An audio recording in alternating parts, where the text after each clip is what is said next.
We'll go ahead and get started with our meeting and turn it over to Dr. Nolte for our work session this evening. Thank you, Dr. Nolte. Thank you, Mr. Francis, members of the board. Appreciate you coming tonight. We going to have Miss Jenny start us off with just a review of the calendar. I want to say, first of all, thank you for, oh my goodness, almost a year and a half ago now, back when Dr. Garrett was still with us, we brought you the hourly based calendar, and you allowed us to try it, and we feel pretty good about it, but we want to do just a brief overview and try to answer any questions that you had about it. So we'll start with Ms. Wood Valier. Good evening. In your packet, you have the days that we missed and the delays that we had this year with the calendar. And if you see down at the bottom that we ended up waiving 12 hours, a little over 12 hours, which was 2 days. And then we waived those two, and we're able to get out on June 4th. We missed 6 days, which was a little off from our average of 8. But I feel like the calendar went well. You know, the only thing I wish we could change, but we can't change the weather, is that the week before Christmas that we had to miss because of the weather. But we don't think that had any tremendous effect on the performance. I would add that the calendar actually worked out to the equivalent of a regular year, because we missed 6 days and waived 2, and we average 8 or 9 over a 10 or 20 year period. So you can see what the flexibility did for us, allowing us to have our last day, on the 4th. So it worked out pretty close to an average year. The details behind the scenes are, when we missed a whole day, instead of the old way of doing the calendar, instead of coming back and making up a whole day, we can go into this calendar and take out 2 half days and make those whole days.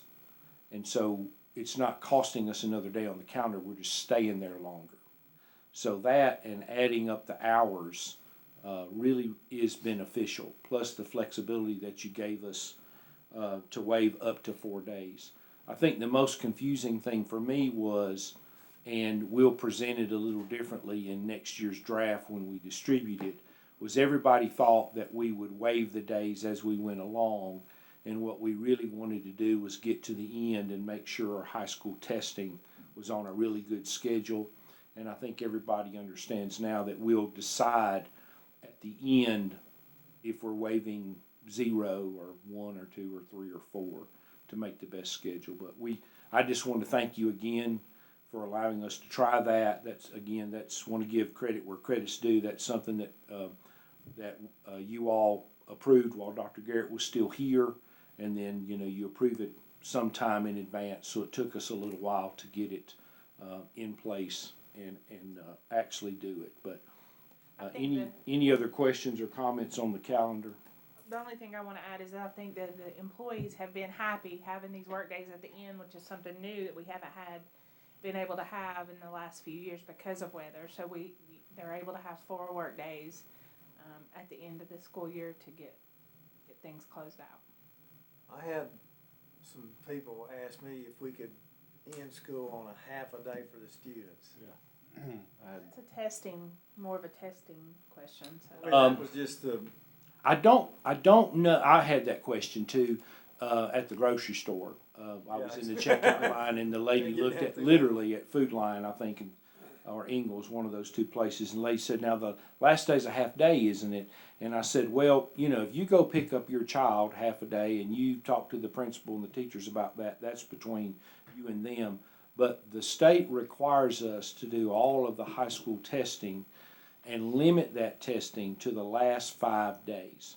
And on that last day, there are students that are making up a test that they missed because they were sick or something like that, or they're doing a retest. And so I think because of the testing law for high schools and limiting it to the last 5 days of the semester, we'll always have to call that a full day. And understand that, you know, some of the elementary schools or middle schools may have an awards program that day that might use up part of the day or something like that. But I think we're gonna have to call it a full day for, As long as we communicate it like that, I don't think anybody's gonna have a problem.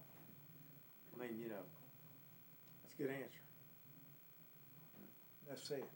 With only missing 6 days weather related, we'll still have a waiver for next year, correct? we will, we will. Average. Yeah, it's an average.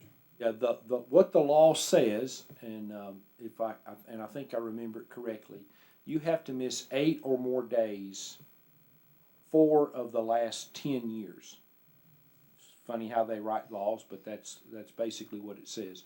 So we look back 10 years, and if we've missed 8 or more days during that 10-year period, then you have the waiver.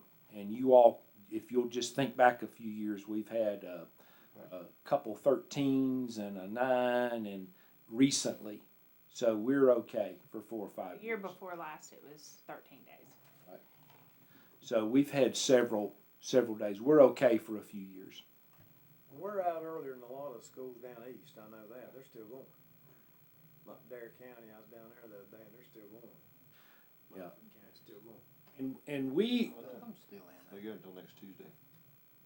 we're not necessarily happy about the snow that came right before Christmas that shortened our first semester even a little bit more. But what it did was make our second semester long. So it doesn't help you necessarily for semester courses, but when you look at elementary and middle school, they've not missed much. The first semester was short, but the second semester was long, and we only waived 12 hours. And had we been on the traditional calendar, you know, I'm not sure we would have gained much more than that back. So it worked out pretty well for us. I like it, I think it worked out good. I think it worked out good. I really do. Thank you again for letting us give that. I think the big thing, like you said earlier, is just making sure we communicate the fact that we're gonna hold those days that we could waive until we know sort of what's going on, because like you said, I think a lot of people were confused that those first 4 days of snow days were gonna be the ones that were waived and not made back up, so. Yeah, we explained that to a lot of people last year, and we thought about actually reformatting the 18-19 calendar makeup thing at the bottom. We knew that you all had said superintendent's discretion on waiving the days, but that was at the front, and we just felt like it would be a little disingenuous to change that format. We knew that we were doing what you had told us we could do by waiting, but we just, the way we designed it, it looked like they would be called earlier. And so we'll change that format going into next year, and I think we won't get as many questions about it. Very good. I do think probably you could postpone this to the end, or we could go ahead and do it now. I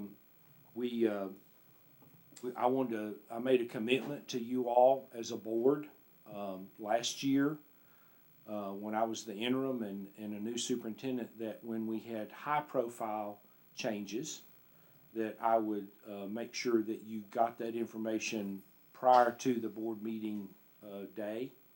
And so I wanted to ask you if you would not mind to go into closed session so I could tell you about those things. And then we wanted to talk a little bit later about graduation and maybe tell you a little bit more about softball lights. But I think the longer of the discussions will be the personnel update. Okay. Y'all wanna go ahead and do the closed session now? I make a motion to go in closed session, Mr. Chairman. I'll second. We have a motion from Mr. Rogers. Somebody taking notes from Ms. Brooke? Okay. Who seconded? Second by Jim Francis. All those in favor say aye. Opposed? Motion carries unanimously. Now we're back in open session and carry on with the agenda. Just wanted to touch base with you all. We started a little bit of a new plan last year. remind you all about this. If you would like, as board members, to go down and pat the graduates on the head at Weston, you go into the back of the arena, park across the little creek and walk in where you see graduates walking in. And you can certainly do that.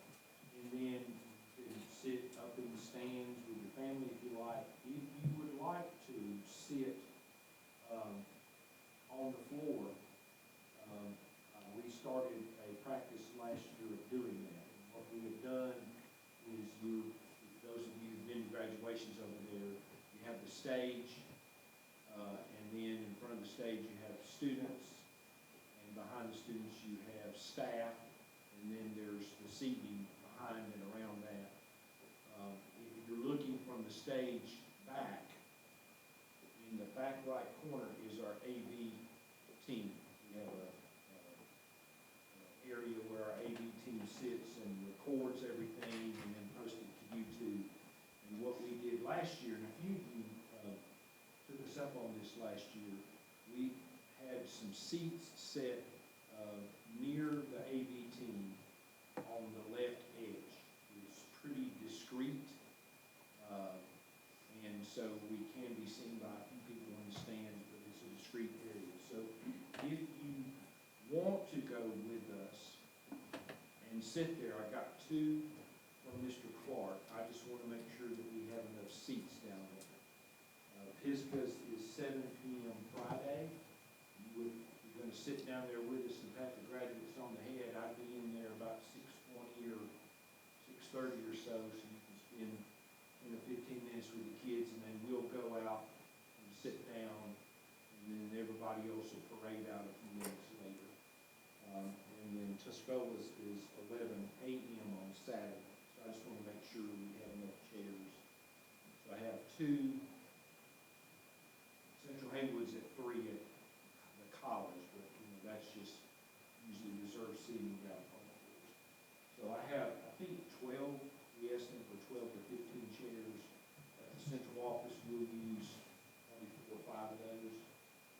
We can add more, but I just wanted to get a preliminary count.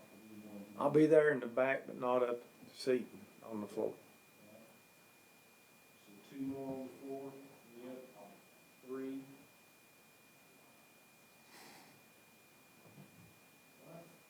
Change your mind, let us know. All right. Ready to see.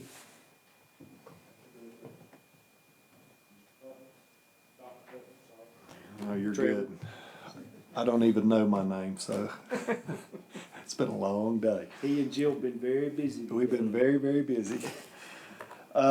We've already discussed the softball lights on many occasions. Are there any questions, additional questions about softball lights at Pisgah High School? Just need to keep working on trying to get them down there for them. Sir? Now, has the engineers started, what was it? Where they had to swap. Yes. Application, yes. Yes, because of the difficulty, us not owning the property, the town of Canton had to initiate that process, and they are doing the no-rise modeling to certify the land and But ensure it. that has started on that side. It has begun, sir. Anything else needs to come up? Well, that was nice. Very good. We'll just call it a meeting then and see y'all. Monday night. No, we'll be there Friday night.